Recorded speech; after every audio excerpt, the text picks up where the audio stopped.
Hello, ladies and gentlemen. Welcome to News from the Pew, where we take the news from around the interwebs and distill it down to make it slightly less frightening. I am your humble host, Rick Barrett, the Armed Catholic. You can find my stuff at thearmedcatholic.com, YouTube, Rumble, Spiritus. Just type in the Armed Catholic. You will find it. I am joined, as always, by my amazing panel from the great state of Kentucky and a performer at this week's Catholic Palooza, which is sold out. So, tough luck to any of you. We have our good friend Fwaziazi, also known as Enoch. And from North Carolina, the godfather of Catholic YouTube and all Catholic internet stuff, that would be one Steve Cunningham. So, gentlemen, we will jump right into it. We got three stories. Even though it's about 1 billion degrees here in Texas and we are in the summer doldrums, we are still here providing some kind of news content to keep you informed, ladies and gentlemen. The first one. But it won't be that long. It won't be like that for long because they're trying to block out the sun. Remember, so yes, it'll be a negative 100 soon. Yes, well, thank you. It's either one way or another, right? Then we shall fight in the shade. If it is, if it is that way. But Steve is actually correct because they actually really are trying to blot out the sun. But before they get to that, we have to contend with despite the fact that Terminator, Blade Runner, all these movies from the 80s and early 90s talked about AI and the dangers of AI. Yeah, we're just going to continue to go forward with it. The first thing we're going to be talking about is AI is now being contracted by places like the Associated Press to write their news. I'm Sky News' AI reporter. That means everything you see and hear has been generated by artificial intelligence. My editors can make me say anything using just a text box. Could you tell I'm not real? Yes. Oh, yeah. Oh, here's AI. Yeah. All right. So AI will write the news soon, according to Reuters, ladies and gentlemen. That's right. I get it. I understand it. We were actually talking off air about businesses dealing, side hustles, dealing with the Bidenomics and having to shut down because there's just not that much money floating around anymore. Same principle here. News has never survived the digital age. They've been always talking about it. That's why they're always behind paywalls. There are all these other kinds of things. They've been scratching and clawing to try and make money. They had a little bit of a Trump bump in 2016, 2017, because everybody was just hungry for that. But once they went Trump derangement syndrome, everybody just kind of jumped off the ship and they haven't been able to actually, get around that. So it makes sense. You just contract with Chat GPT, let them source the news from your library and from around, because that's what it does. It sources stuff. It can't create, it sources things. And then that's going to be your news. And you don't have to pay anything outside of the license fee. You don't have to pay, creative writing majors who have $200,000 in debt trying to make money there, or Vox or any of these other places. It's all just generated content. So, of course, Floz, now that we have Chat GPT and AI doing this work, Right. nothing bad can come from this. Yeah, good to be with you guys again. I'm reminded. I remember Tucker Carlson was on a show with, I think it was a Sunday night show with Shapiro at the Daily Wire, and Shapiro asked Carlson. He said, "If you could legislate, if you're president, to stop automation of truck drivers, would you do it?" And Carlson said, "Yeah, in 10 seconds. I would do it in a heartbeat." And mainly because the economic downfall, or even just the fact that you're putting 10 million people out of work, is evil, because you want to have your automated system and whatnot. And the problem that we're facing now is you have jobs that can be automated and have been in the past. You have factory work that's just been shut down, and they're just being run ragged now, and those guys were told to learn how to code. And the problem was, if you go back far enough, jobs that men had were physical, and it was, you wake up early, you tend the cattle, you take care of the property, you grow the food, you manage the property. Men worked from home, and you had this more of a Catholic commonwealth, not so much Catholic, but you had a commonwealth among people, to where you wouldn't outsource your trade, so much outside the community, you would have people within the community come in, they do the trade. Guys would come and help. The women would cook. It'd be lunchtime, ring the bell, vice versa. And then this is how men operated, and children grew up learning agriculture and whatever the trade that their father had. We gave that away for convenience because, to use Bug Hall's reasoning. I remember one time I said one of the problems that we have in the world today is you got too many mothers working rather than staying at home raising virtuous children. And he said, I'll one up that. You got too many guys working outside the home because we gave away manly work within the farm, within the home, to sit in front of a desk, and we delegated and outsourced our children's education and their upbringing to the state. And of course, the state, being controlled by the devil as it is, cannot get enough power. It's always going to seek more. It's always going to want more. So here we are now. This is the effects of husbands, fathers abandoning their simple life, the way life is supposed to be, part of a community, and passing on the faith and property and self-sufficiency to the children. We went out and we outsourced all of our education and everything, colleges, public schools. And this is the result of it now. We're turning around looking at it and saying, hey, I'm going to be out of work because AI can do it better. I would say cling on, or if you haven't gotten yourself in hundreds of thousands of dollars of debt, go on to trades that cannot be automated. For example, plumbing, electrical, linesman, HVAC. These cannot be automated. So I was talking to a priest friend of mine today, and we were talking about the fact there's not enough employees in these industries. So if you want your sewers taken care of, your electricity taken care of, the grid and all of these things, AI can't do it. So even if you put solar, which is funny, we're talking about them blocking out the sun. They're trying to block out the sun while simultaneously go solar across the whole world. I mean, the stupidity of these people is just knows no bounds.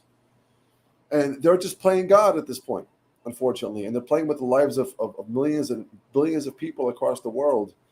And the funny thing about AI is only as smart as the person that wrote the algorithm and for it to function. So AI writing the news is no different than, somebody putting in the news. All you're doing is getting rid of 80% of excess employees, and now you have one person telling AI how the algorithm should work. And this whole thing is based on power, because if you can get AI to come, to be widespread, it's going to cause people to be out of work, depending on the government more. It's going to depend on universal basic income. People will be living in their pods, eating their bugs that we talked about.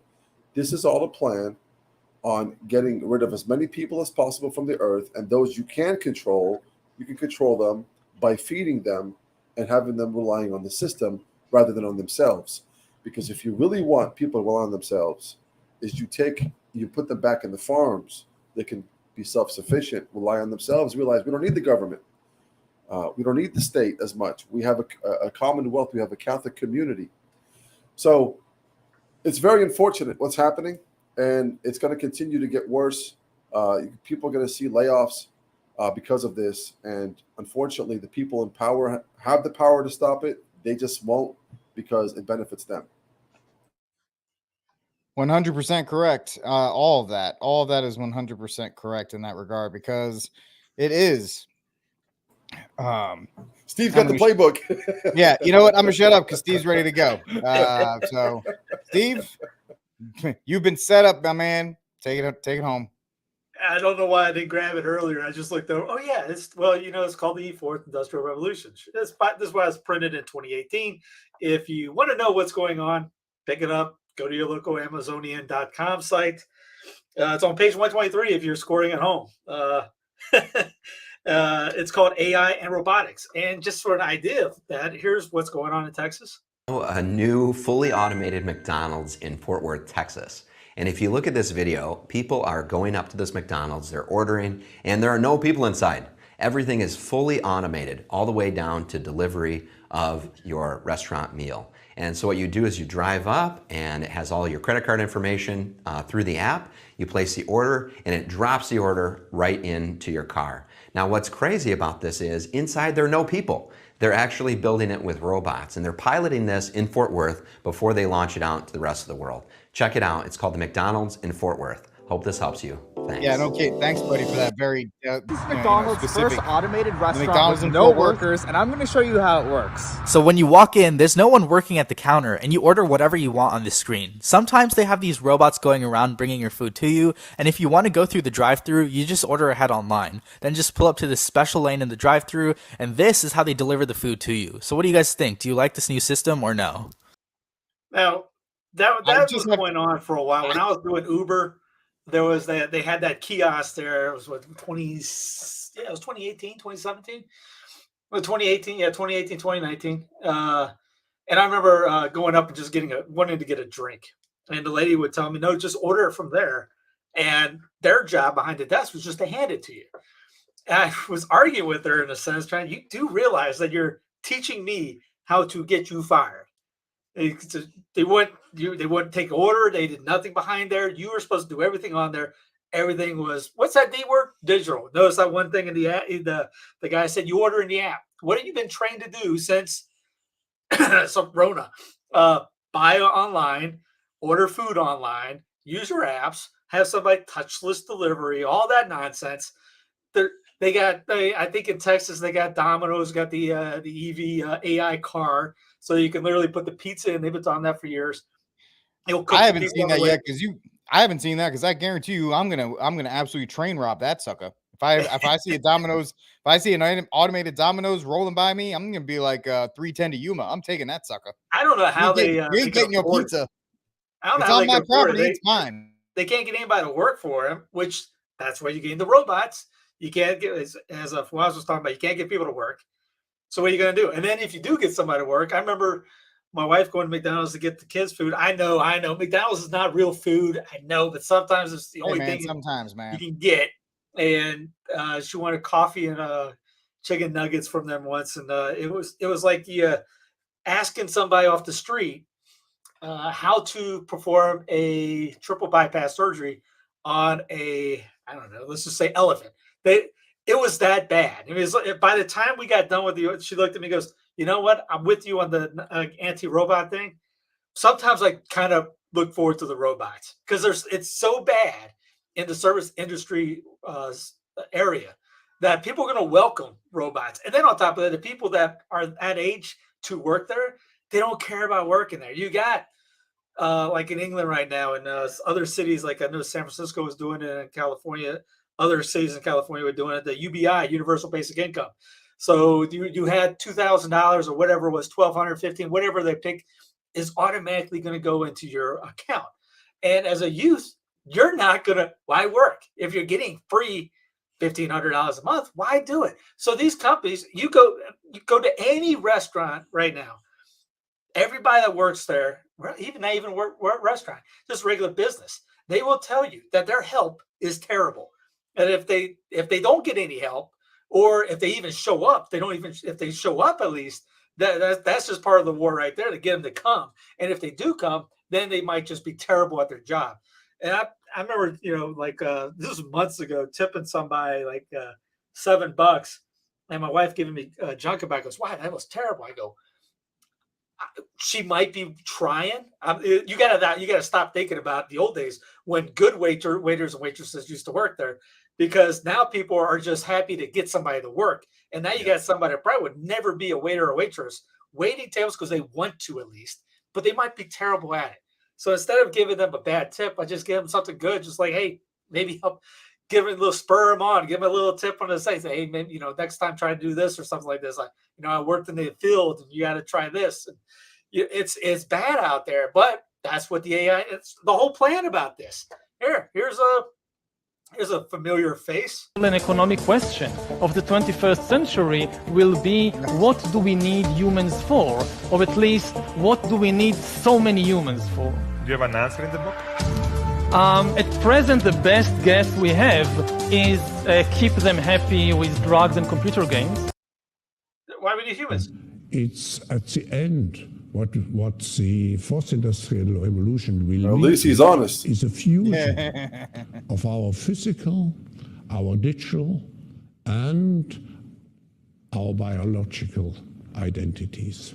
So that's what you mean. We've told us about this many times. Everyone's heard it. Maybe you haven't heard it.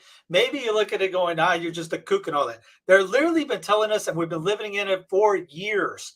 And eventually, all they're going to do is by that universal basic income, you got the digital currency coming out, the CBDC. You're already paying that way. PayPal accounts. Was it Venmo? Is it Apple Cash? People pay with their dumb phones already. You're already trained to do it. You don't even care. Most people don't carry cash. Heaven forbid. Anybody see anybody write a check in the last 10 years? You still write. I got a checkbook underneath here. How many people use checks anymore? Dude, I recently had a business. I helped somebody out with something, and I asked for a check, and the person literally acted like I asked them for like gold doubloons. They tried to send it to me via some online thing. I'm like, no, I don't want to set up another account. I don't want to pay fees. And they're like, what if I wire it to you? I'm like, dude, I just want a check. Just write the check and send it to me, please. And all things considered, I'm not trying to throw shade at the kid because he sent me the check and stuff. He's like, I actually had to go to the bank and get them because I didn't have them.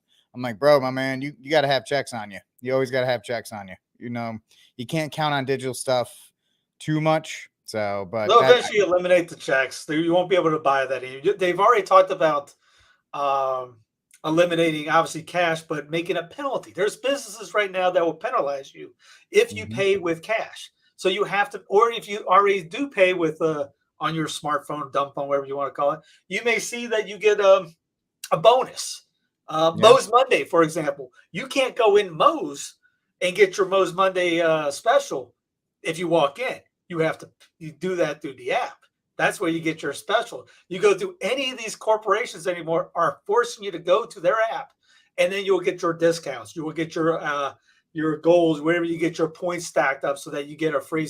They're incentivizing you already to do it. And it's a herd mentality. Everybody will end up doing it, no matter we like it or not, unless maybe if you're in Florida, where DeSantis has said that ain't happening here, or was it Indiana? No, said that we're not happening here too, or hopefully more guys will come out and say that's the only way on this, because you will have that happen in the not so distant future. I'm saying about 2 years from now, because it's going to happen in Europe before it gets into the US of A liberty wise.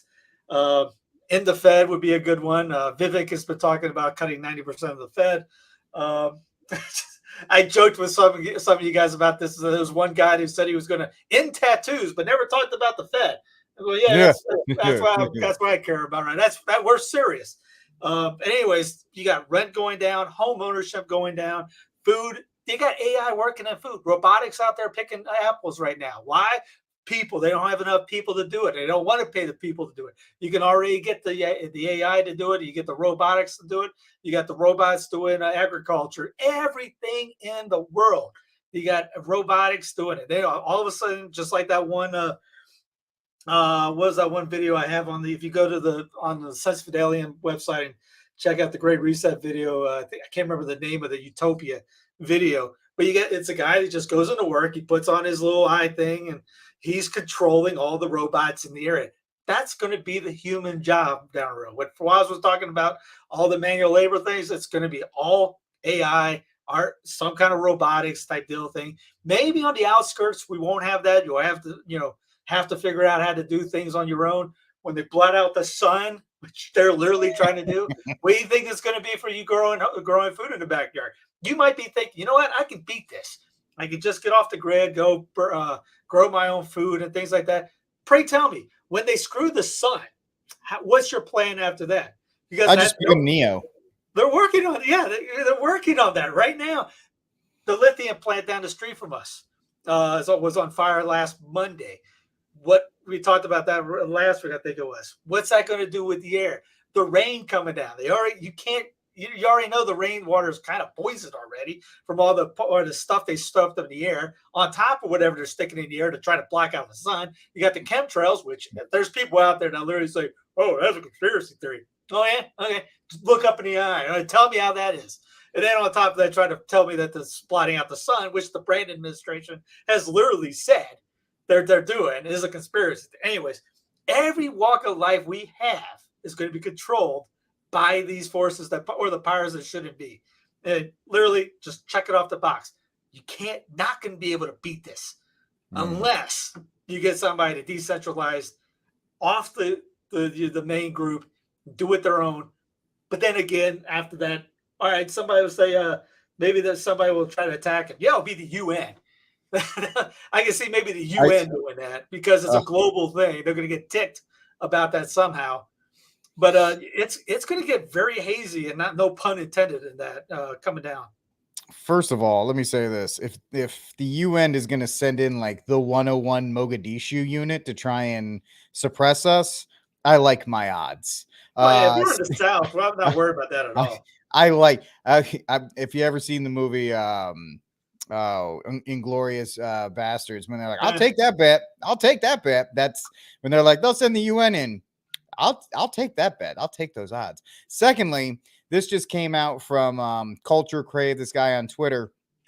I know nobody cares about this, and fair point with actors and entertainment industry because it's all bloodletting of children. But this ties into what we're talking about. They just said studios' proposal, because they're having their contract renewals to the SAG AFTRA, includes scanning background actors using AI and then paying them for a few days' work. Then the studios would be able to use the likeness forever with no payment or consent. And that's the kind of stuff that they're going for, folks. There's a video. One of the guys, the Clown Planet Twitter feed. That's not me. I think it's Clown World. I think is the title.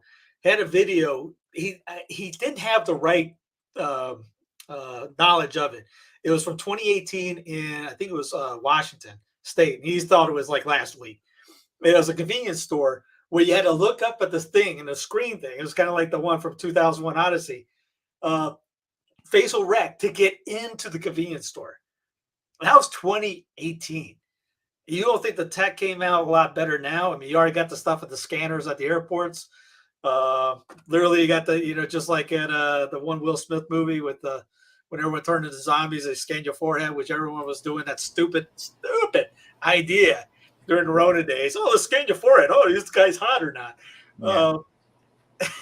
They were scanning people's foreheads for temperature in July. Yeah. Hey, he has a temperature. It's 105 out, man. Of course I got a tag. Dude, we were in McAdenville, living in McAdenville at the time. And it's just a little southern town. It's Christmas Town, USA, if anybody doesn't know. They pay the residents to keep the lights on for a month. We walked from the rental we were at down to the pizzeria. By the time we got there, they were going to check our temps out. I go, ma'am, it's 90 degrees out here. What do you think is going to be the reading? Take your brain out and throw it on the ground. Play soccer with it. We're so open-minded. Our brains come out. But that's what, as one priest friend of ours said about some articles that came out today with, the nude beach in Florida is forcing women to be in it or something. Gay nude beach in Florida. Gay nude beach. Has to allow women in, which is just hysterical. As one priest said before, it's a mess out here because it's a mess in here. Yeah, that's true.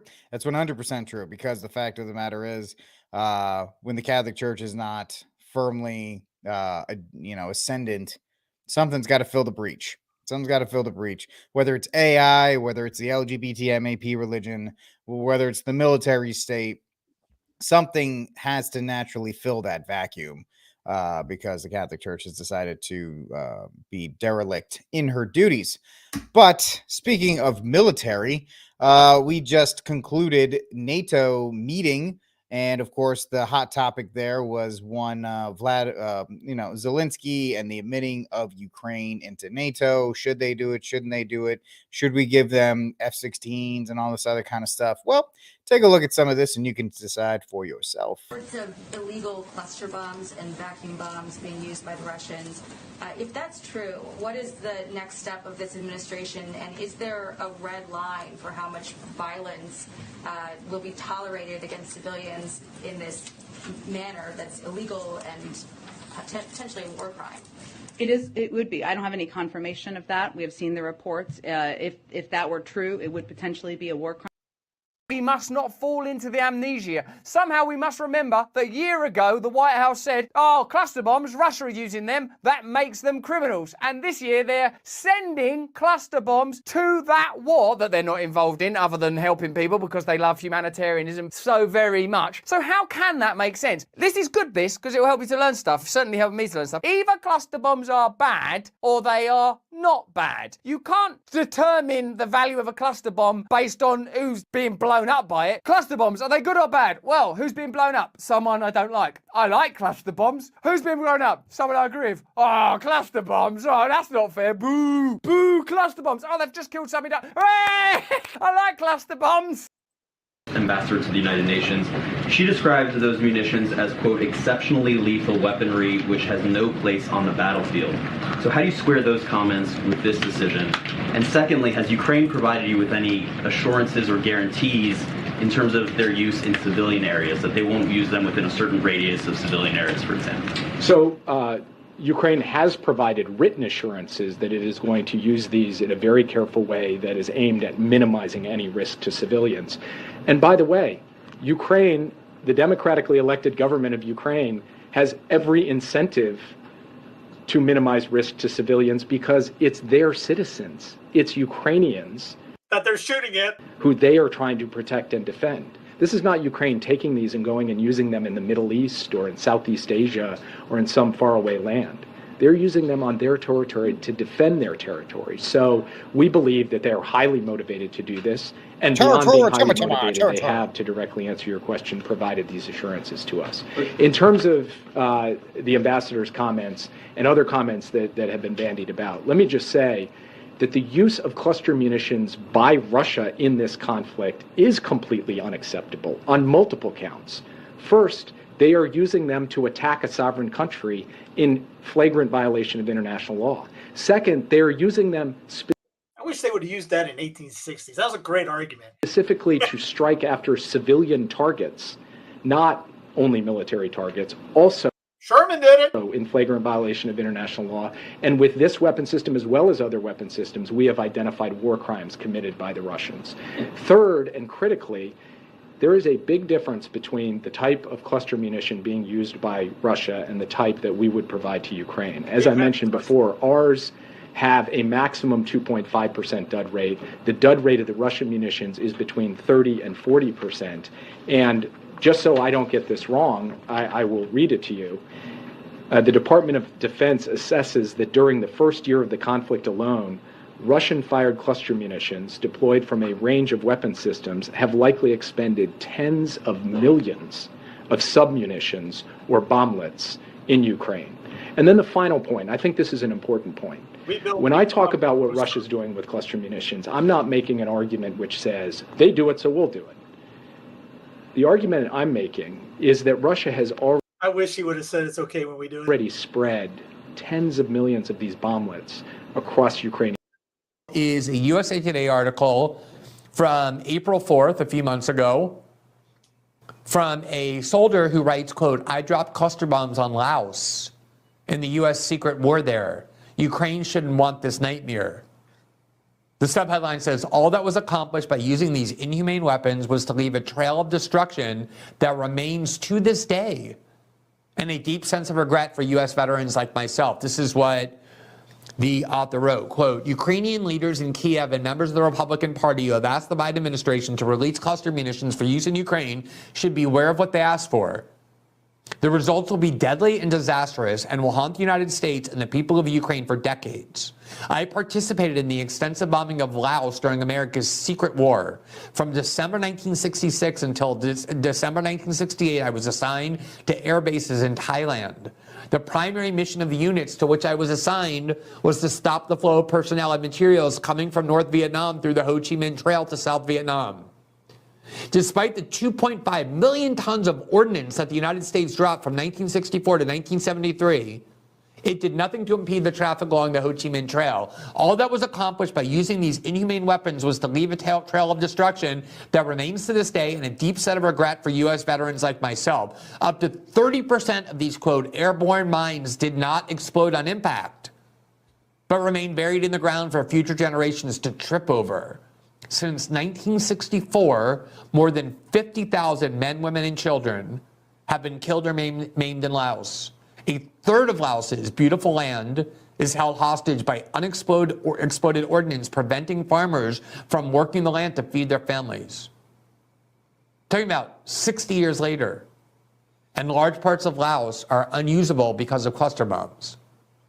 That's why they're banned by 120 countries, not because there's some potent weapon that tough guys use to win war, and if you want to win war, you dig deep and you use whatever you have. They're not weapons that are uniquely effective. They're just weapons that kill civilians at an enormous rate, not only during the conflict, but for decades to come. This country is going to be littered with these weapons.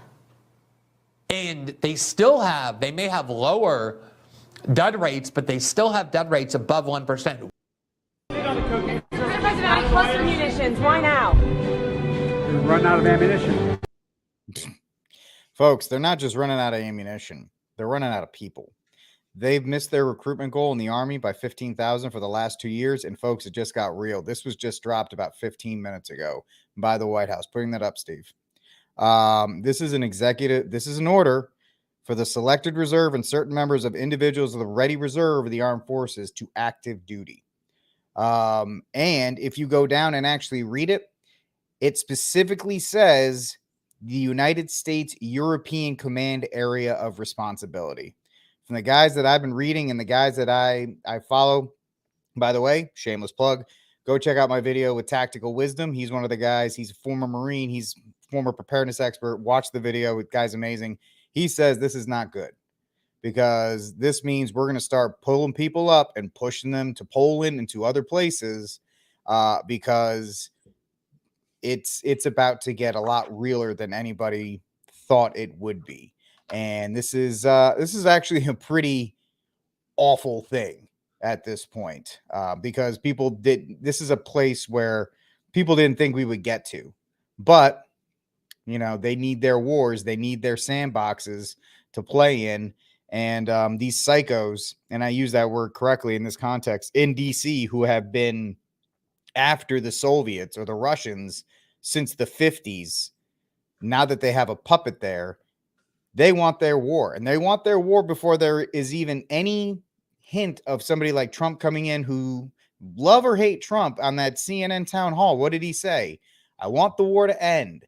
I want the killing to end. So you know what? That is their time. Like, we got to do this, and we got to do this now. I know we just jumped on this, and this is breaking news, but Fawaz, your hot take, I guess you would say, to this. It's a lot. Yeah, I gotta look more into that to see what's going on. But in as far as the root of it all, or just maybe a broader perspective and looking at things on an eagle eye view, if I may interject a more of a Catholic moral understanding of what's going on here. Number one, when you have unmitigated, or I guess you could say uncontrolled sin in billions of people across the world, this whole idea of what you do on your own, as long as it doesn't hurt anybody, it's okay to do, is a bunch of baloney, mainly because the exterior or the civil understanding of how the world operates really stems off of the interior discipline or the interior disposition of the citizens. And this is why it's almost impossible nowadays for us to create anything beautiful, because we've lost beauty from within. If you look back in the days that they call the Renaissance days or the Dark Ages, people built beautiful buildings because the interior disposition of the person, the beauty was there and God was present, It spilled out into society. But the majority of it is because where the church goes, the world follows.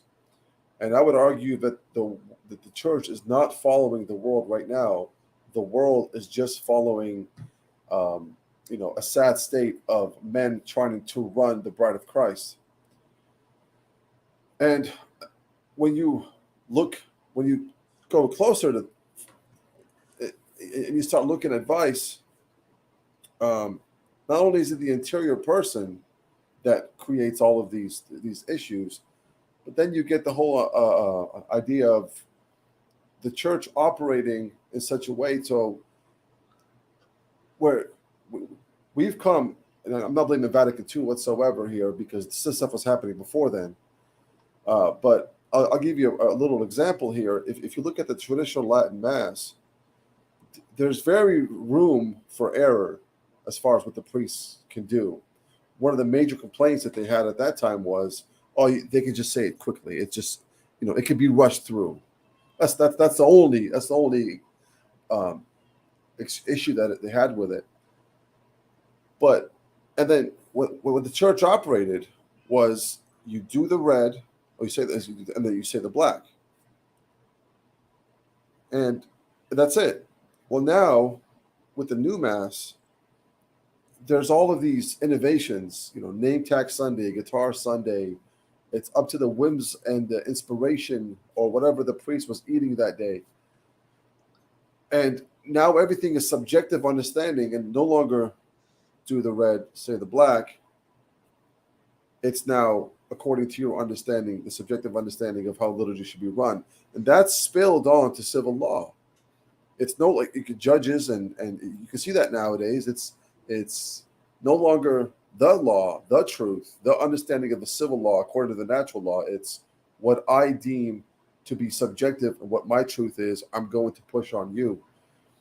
So we're seeing a lot of where the church was and how it was operating to where it is now, and this is why we're seeing all of these problems. They like war. The devil likes destruction. He likes people dying. It's just how he operates. So his agents are going to do. If I may just tell it, it's just a very short story, fellas. I don't want to take too much of your time. Absolutely, it's fine. But in 1986 in the Philippines, after Marcos, or the tyrant was leading his army against the people, and at that time, democracy didn't exist because for 20 years he was leading as a tyrant. As a matter of fact, he killed his political rival who was running for president in the next election. Well, the world actually, I don't know if there's the UN, but countries around the world came at him and said, "You got to chill with your tyranny. This is getting bad." What he decided to do was set up this fake election, and the person who ran against him was the wife of the person that he had murdered, his political opponent. The election came on, and surprise, surprise, he ends up winning the election, even though nobody wanted him there. So he found a way to steal that election. They wanted to cause an uprising. They people were going to go storm the capital in the Philippines. And the bishops and the cardinals at the time had said, let's not do that. Let's not resort to violence. Let's ask heaven. Let's have 4 days of fasting and prayer. And you can see this is all verifiable. There was thousands of people, I would say close to 100,000 people on the streets standing before the Capitol, and nuns were right in the front. They were locked arms, praying the rosary, asking Our Lady to intercede. Well, that made him upset because they wouldn't leave after every threat. He decided to call on a general, was very ruthless, extremely ruthless, and said, "I need you to go and get these people out because this is not good for my administration, for my tyranny." Well, this general bought all these tanks, and there was this narrow road coming through. All these tanks were coming through. And the general said, "I'm giving you your last chance. Disperse, fall back, or we're going to run you over." Well, these tanks are coming through, and there's inches, and these nuns are not moving. The nuns are not moving. They're saying, We will die here. We'll do that for the sake of our children. They're holding arms and they're praying the rosary nonstop. I'm talking about decade after decade after decade. For some reason, the general said, stop, retreat, take the tanks back. They've been trying for 20 years off of their own wits and off of their own wills, off of their own, political means to try to take this tyrant out. Well, in 4 days after their fasting and praying, he actually resigned. His administration was gone, and she ended up taking over because she was rightfully the winner of this failed election. And she consecrated the Philippines to the Sacred Heart of Jesus. Years later, they asked the general, I believe it was the 60 Minutes type of the Philippines version. They said, why did you retreat? Why did you run them over? He said, a lady appeared to me. And now, everything I said is verifiable. You can look at it. This is the only thing that that might be not fabricated, but not full. The full story is what he said. He says, a lady in blue appeared to me. She said, these are my people. Please move the tanks. And it was our lady. And it goes to show you that in 4 days, heaven solved a problem that we've been trying to solve for 20 years. And unfortunately, we're falling in the same problem now, 30 years later, 30 some odd years later, 40 years later, we're following the same issue. We're having our political, hoorahs and speeches and all, but there's not enough Catholics. And the bishops are not coming out, the cardinals coming out saying we should do this, because grace flows from the hierarchy and it flows down. There's not enough Catholics going to confession, staying in the state of grace, and hundreds of thousands coming out in peace and locking arms and praying the rosary unceasingly. Just continue to pray. I believe heaven can solve these problems for us a lot better and a lot faster, because heaven does change hearts. And so that's my only thing I got to say about this whole situation when it comes to war and everything in between, is that if I could bring a Catholic understanding in all of this, is that we've forgotten to plead to heaven, and we're really trying to win this war, the spiritual battle on our own wits. Yeah, that's some pretty powerful stuff, Flaz. And that's a great way to refocus this, because the initial instinct is to panic or get upset or worried, like, wow, what's this all going to lead to? Folks, all this means is that you should probably make sure you get to confession more often. What this probably means is you probably, if you pray one rosary and you have the ability to do two, maybe do two. If you have the ability to take up a chaplet, I know, thanks to Steve, I do the Holy Face devotion at night. If somebody, for some, like my ADD self, the Holy Face devotion is fantastic. It's like a 10-minute devotion that you can do that's very powerful in reparation.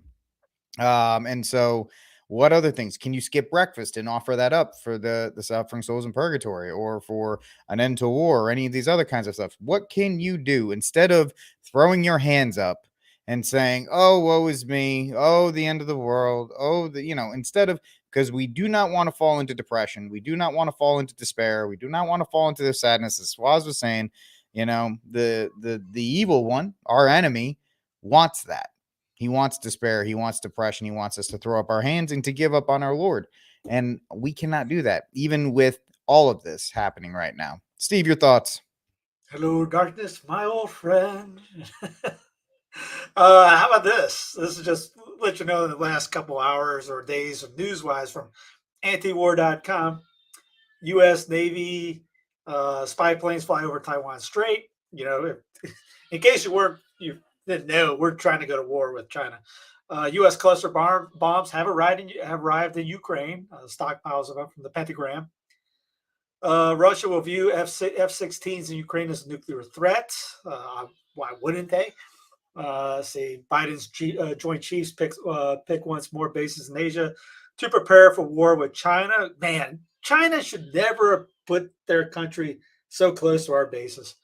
G7 countries vow long-term military support for Ukraine.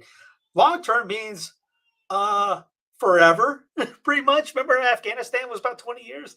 Yeah, don't expect this to be. Remember, well, shoot, I'm sure people that have been watching this knew that there was a peace treaty for this whole thing, right? Back about a year and a half ago, Putin put a peace treaty out, a negotiation.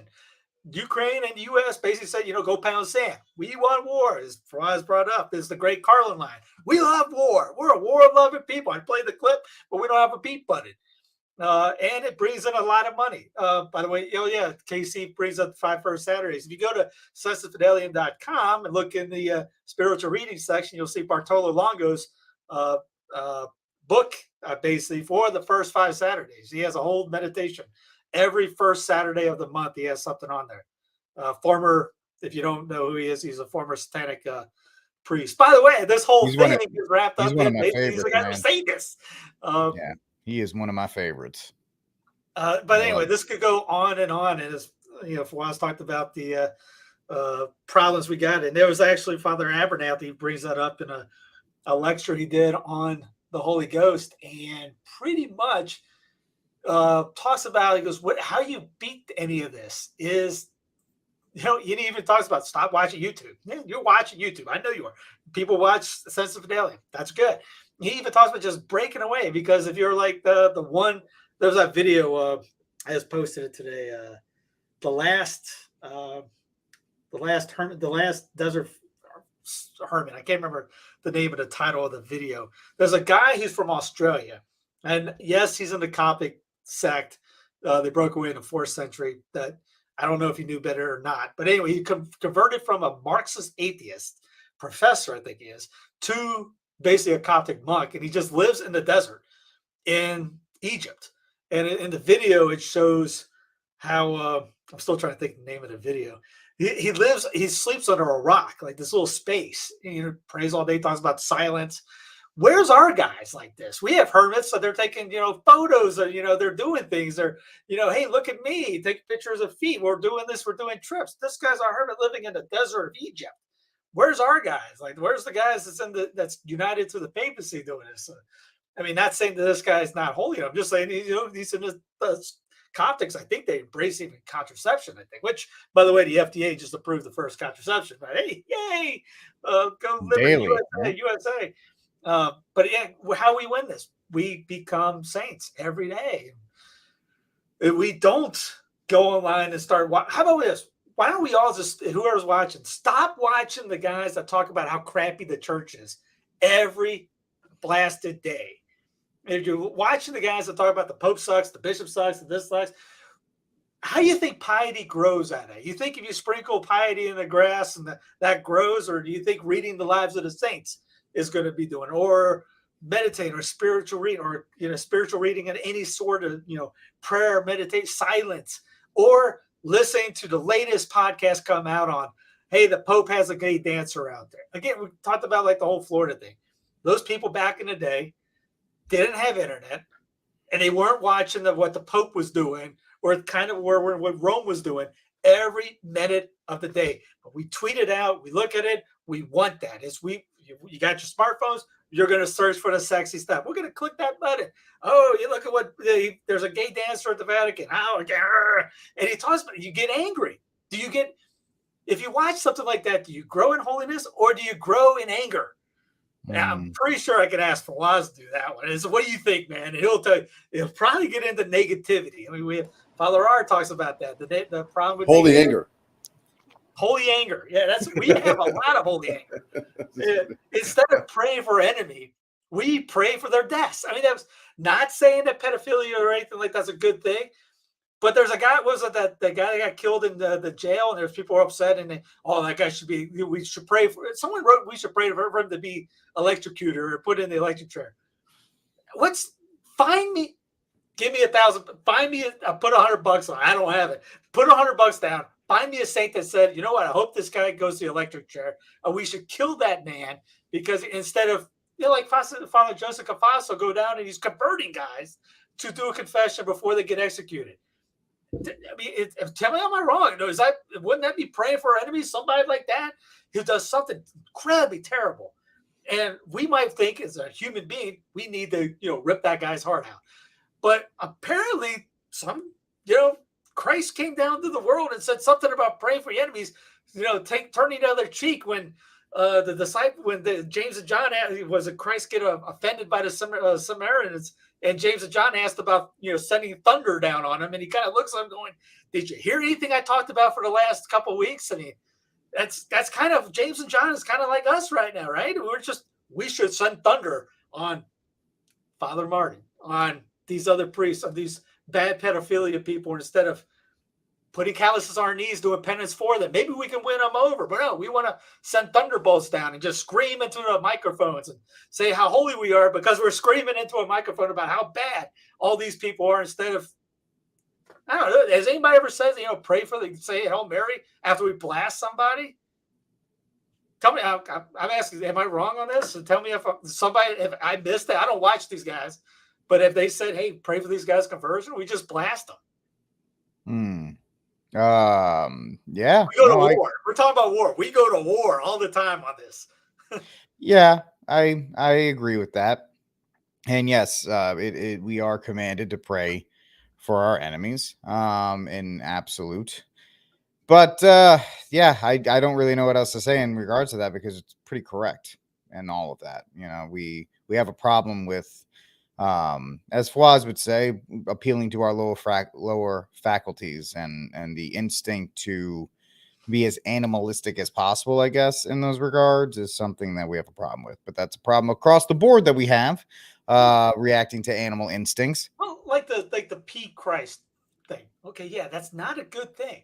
But are we supposed to talk about for 50 minutes and then get mad about it for 50 minutes? Did that help anyone become holier? All I'll say is Saint King Louis IX said he would run his sword through blasphemers. I get that, and I get that totally. I have to at least mention that as the armed Catholic, because I'm sitting over here with firearms over here, and then you got like I get that too. It's like people saying that I'm going to be like Saint Catherine yelled at the Pope, or to come back, or and I was like, well, did you raise anybody from the dead? Did King St. Louis? Yeah. How much prayer did he do? I mean, I think he said the whole breviary. He read the scriptures backwards and forwards, prayed majority of the day, went to mass three or four times a day, was a third order Franciscan and all this thing. All right, get to that level, then you can brand somebody. Right. Or like people that talk about Mother Teresa. I can't believe that article that she did. It said all the, go to Calcutta, live out there for a week, then you can criticize her if you want. If you go out there and criticize her in Calcutta, the heretics will kill you because they love that lady. Yeah. Yep, I agree. Violence is never. We are never called for aggression. Violence is always called in defense and protection. That is the thing. And so I think the whole point of this is that people are trying to justify, and it annoys me when they call it righteous anger, right? Oh, it's righteous anger. It's like, no, because if you're letting anger control you, then it's not righteous. So that's my response to those people who try to justify it. Because no matter what, I think I can ask you, I can ask anybody listening, has there ever been a situation where you've been angry and the outcome is something you were glad with? Mm-hmm. Not short-term feelings and emotions feel good, but long-term, was anything better off, or did it cause you more problems in the long run? So that's... Well, talking... I'm sorry, go ahead. No, I was talking about righteous anger. That's brilliantly said, Rick, because we don't have the virtue of integrity that Adam had, which was the virtue of perfect use of the faculties. When Adam would get angry, it would be according to the justice of that anger and the appropriate amount, and that's what Christ had because he was perfect. So until you have the virtue of integrity perfected, your anger is not going to be righteous. It's always going to be emotional. You're absolutely right. Yeah. So that's definitely something to wrap your mind around, folks, going forward. I know it's kind of off the topic, but it goes in the war and the no, anger. It's perfect. No, it's I perfect. know priests that have talked about us, Catholic quote unquote YouTube channels being a problem and that's not the Vatican's traditional minded clerics are, because they see what's going on. I just did a thing Father talked about I'll upload it later, down in a couple days probably, because it's an hour and a half long, and I still got 2 4-hour ones to go. And he talks about it. He goes, it's just bad. It's not leading anybody to holiness. We got to do better. We got to do better. And people get upset about that. Find me a team where somebody doesn't have like a team meeting, and one of the players sit everyone down and they're yelling at each other, not to point fingers, say, we don't want you with us anymore, but to be better, to win. They're losing. They want to get a team meeting, get our minds right, get focused. I'm doing a podcast. I'm going to put a podcast together on that video with the dog and being focused. And I got clips about all these bad things, and stay focused on this, because we're distracted here, there, everywhere, but you're not focused on heaven. Heaven's your goal, but we're focused on, commies over here, this over here, this over here, this is terrible here. Not the good, the true, the beautiful. We got to get a team meeting together, in a sense. What are we doing this for? And then focus on that. Judgment Day, we're going to get asked that. Yep. And it once again, shameless plug, but when I was talking to Joe Dolio, I asked him this question about prepping and firearm training on YouTube, if it was a problem. This guy's an expert. He's like, yeah, it is. It is a problem because it gives people the wrong impression. And I think that's something that can be applied across the board to YouTube. Because we've talked about it before, what drives it? Sensationalism in any form. What you got to have the craziest clickbait title. You have to have the craziest, look at me pound 4 watermelons in my face at once, just to get people to watch it. And that is unfortunately filtered down into things like the Catholic channels, who need the clickbaity titles, right? Oh, the Pope sprained his ankle. This is why in chapter 5 Deuteronomy, it means the 3 days of darkness is coming. It's like, come on, man, really? You just tripped on a rock. Our Lord and Savior said he didn't even know the time of the hour. Please don't go on YouTube and tell me that this is one of the 7 signs, because all you're doing is you're driving a wedge in Catholic communities, because XYZ commentator says this and XYZ commentator says that, and now we've siloed off into personalities, because that's what you're doing when you're following a YouTube channel. The information may be great, but the information is out there among many. You're following it based on that person's personality. You agree with their take, and so it encourages you to silo off into these places when we shouldn't be there. That's my opinion on that. So yeah, can I add to that? Absolutely, please. Please help me out. No, you're doing great. But you're looking at what's that guy, the Mitzi guy in London, where he's just terrorizing, going. Yep. So the funny part about that is the curiosity on social media is the appetite is no different than the appetite you have with lust and gluttony, because what ends up happening is that's an appetite that can never be fed. It'll never be satisfied. So you're going to have to do even crazier things to keep the audience. You have to do, he's going to people's houses because the stuff that used to be crazy are now just tame and normal. So now you have to go do something even more crazy to captivate the audience. That is not a good look for a society where we're literally trying to feed people their, according to the lower faculties. It's going to get insane. Like nowadays, you're going to have to. What was that one movie with Arnold, the Running Man? The one. You're on mute.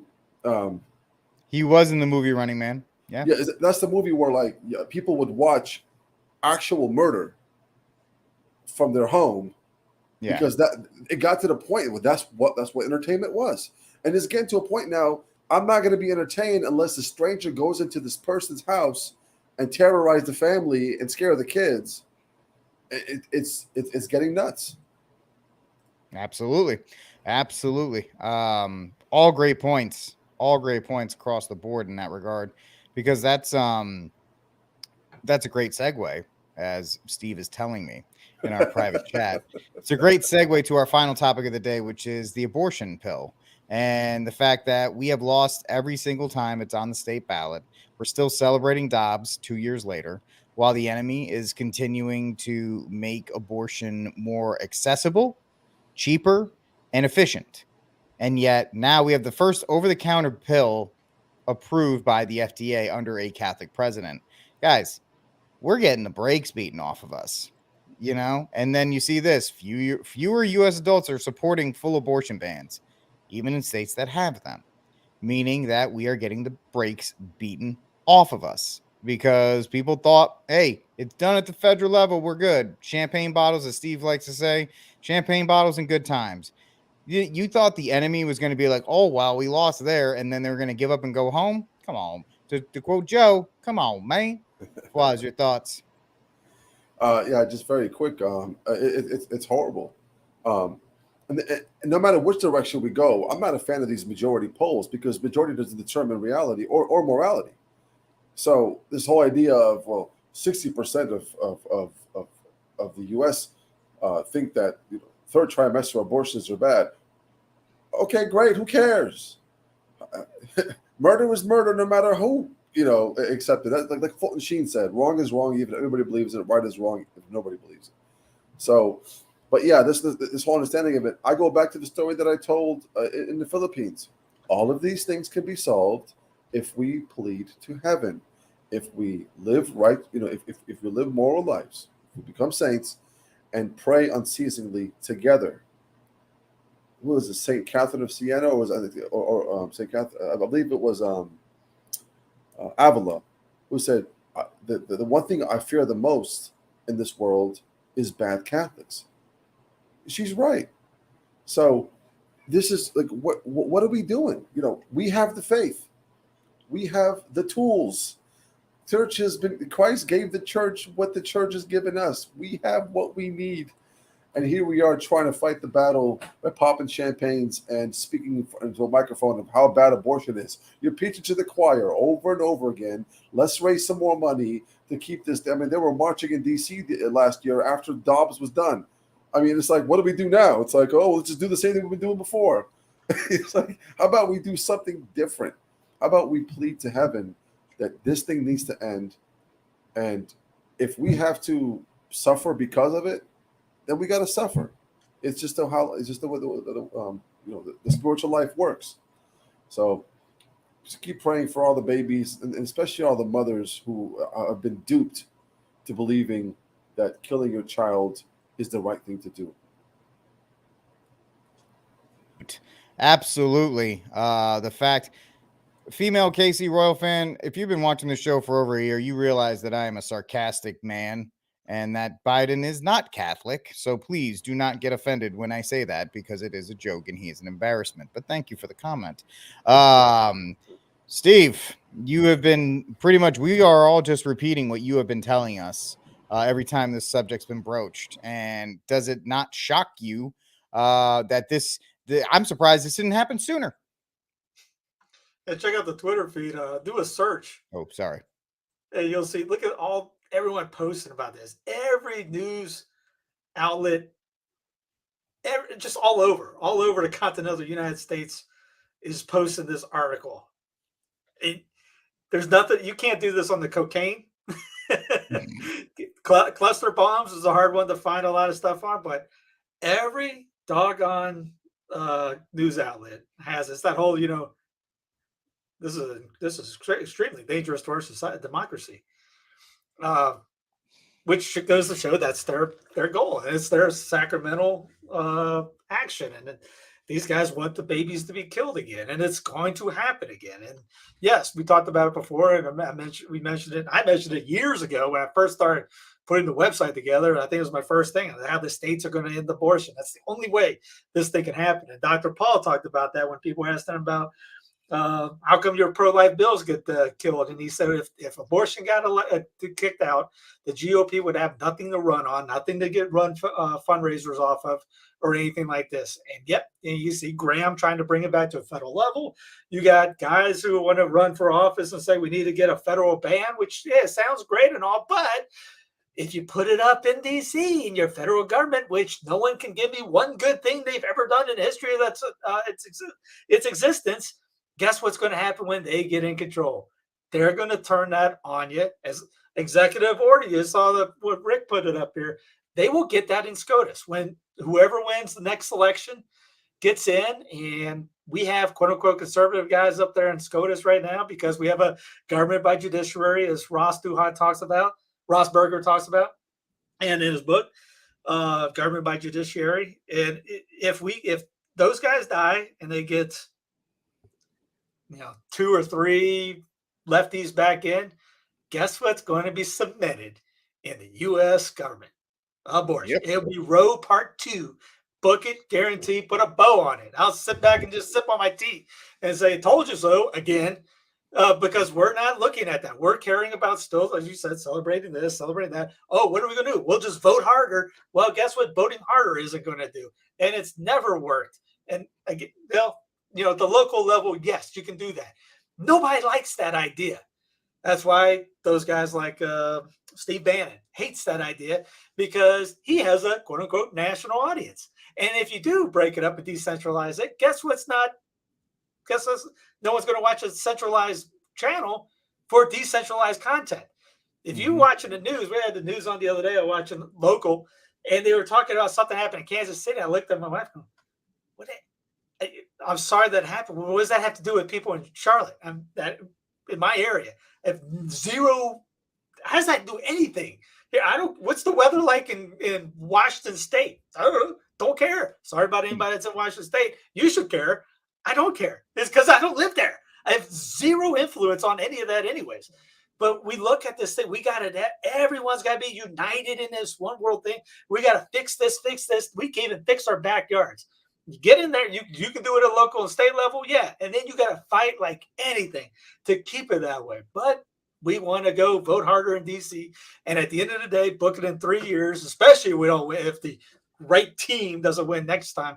You'll have SCOTUS ended up with Roe 2 in the not so distant future. By the end of the decade, Roe 2 will be enacted by SCOTUS. Yeah, absolutely. Not a shock. That's an easy bet. Yeah, that's and what the app, and then on top of that, when you get a majority again, Democrat, House, Senate, and at the in the executive, when they plant them, they're going to codify it. They're going to go on the back end and codify it. So even if it does get overturned, it's still at the federal level. All right, ladies and gentlemen, it's time for the crowd. How do we beat it? Just like Fawaz was talking about, just like I was mentioning before, we got to do a lot more praying and a lot less tweeting. I agree. I absolutely agree. So now it's time for the cry room. If you want to give us your saint of the week and your cry room contender, Fawaz, let us have them. Yeah, my cry room is Kamala, and let me quote: "Culture is a reflection of our moment and our time, right? And present culture is a way to express how we're feeling about the moment, and we should always find time to express how we feel about the moment. That is a reflection of joy, because it comes in the morning." Wonderful words by our vice president. So now we know who the crack belonged to. My saint of the week. Well, I don't know. What do we got? It's very hard to pick. Everybody's just complaining nowadays. No one's doing anything good. You know what? I'm gonna pick the people putting the Catholic Palooza together. Those guys have been working months and months and months tirelessly and putting a great event together. I'm just looking forward to meeting all of them and being over there this weekend. Awesome, Steve. Cry room, saint of the week. Who you got? We'll go cry room first. I'll go with Major League Baseball. As for us, there's so big. There's so much you can do. I mean, I can do a 3-hour cry room. By the way, we forgot to mention the first flying cars that got approved by the FAA. It could have been part of the EV cars we were talking about. Major League Baseball, the All-Star game yesterday, had the lowest rating ever. Just because after the whole month of shoving pride down the fans' throats. And because overall, if you're a baseball fan, you're not usually a big-time lefty. It's mostly a right-leaning fan base. There'll be some sprinkled in like that, but overall, yeah. And they messed the game up so much on all this really stupid things, like putting a shadow guy at second and the pitch clock and just a bunch of weird rules, anyways. But yeah, the whole pride thing. The only team not to do it was Texas, the Rangers. but yeah, nobody watched the game, and I turned it on for literally an inning just because I forgot it was even on, and I was waiting for Megan to come back down the steps for putting the kids away, and I was holding the babies, saying, oh, "What can we just watch for a couple minutes before they come back in?" And the All-Star game was on, and I was like, "Holy crap! Do you even know what was going on?" So that would be my cry room. Stain of the week, I guess. That's a really hard one. How about what's the swimmer from Kentucky? Oh, Gaines, Riley Gaines, for calling out that old. Did you hear about the one with the girl going into the YMCA and they were just and the sex change things that they're pushing through. She's been really pushing hard against it big time recently, posting on her Instagram and Twitter feeds. Maybe I'll do a clown plan next week. I didn't get around to it this week, which I would have had that clip. But for the courage to come out and speak about it, I know, sure, they got the big guys in it. But I mean, I guess it'd be too easy to say Caviezel and Eduardo for putting the movie together because that's just kicking tail. Did you see the South Park clip on that? No, I didn't. Mickey Mouse comes in. Mouse is upset that he's getting just slaughtered. He goes, do I own Angel Studios? No. Get back out there and get that geriatric Indiana Jones and give me some money. No, but for that movie that everyone and their brother, even the critical drinker was praising, they're getting a lot of love. Good on them for getting it out there. But somebody was telling me about we should trust the feds on ending that because I mentioned trafficking. We got to beat that at the local level. Remember, the feds are the same group that have not done a thing about the Franklin cover-up. That Pizzagate thing, there was some merit to it. It was just got sidetracked with the pizzeria thing. There's still weird things going on in D.C. And the border. Yeah. The border, too. Pushed through the border. The Fed's going to clean that up? Yeah, good luck on that. Yeah.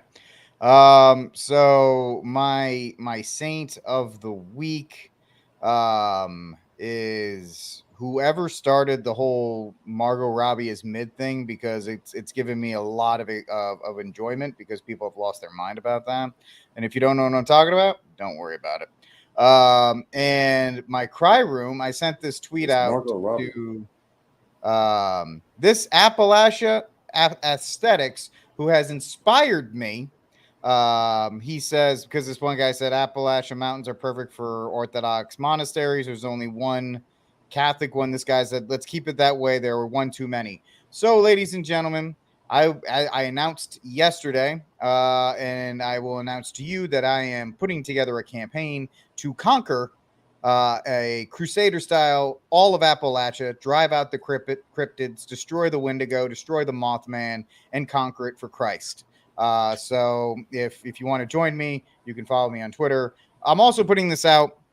If anybody wants to design a t-shirt or design something with a Crusader Knight fighting either a Wendigo or Bigfoot or any of these other things, you can send it to me at info@thearmedcatholic.com so I can put it on a t-shirt and sell it. So that is because we are Appalachia. It is the last frontier, and I think Christians need to overrun it and conquer it and claim it for our Lord and Savior. No, I'm told I haven't been on the Appalachian Trail ever, but I'm told that after every exit, there's a Catholic church off every exit. Yeah, I'm sure, but the fact that this guy said that has just I'm now going to go full bore where he's like, oh, there's one too many. Well, forget you. We're going to conquer it for you just because of that. And I think if there's demons in those mountains, I think it's time we go and destroy them. So we used to have a hermit in Brevard somewhere. I think he's still out there. He's kind of like a desert father in a sense, a desert monk in a sense. He's just out in the mountains in Appalachia. Yep. Hey, man, if anything, I've always said this, anything happened to my wife, I would go into Appalachistan and just disappear because you wouldn't be able to find me. Anyway, that's it for this episode of News from the Pew. If you like what we did, like, subscribe, and share the News from the Pew. I'm muting you, Steve. That's it for this episode. We'll talk to you all next week. God bless and Viva Cristo Rey. Viva.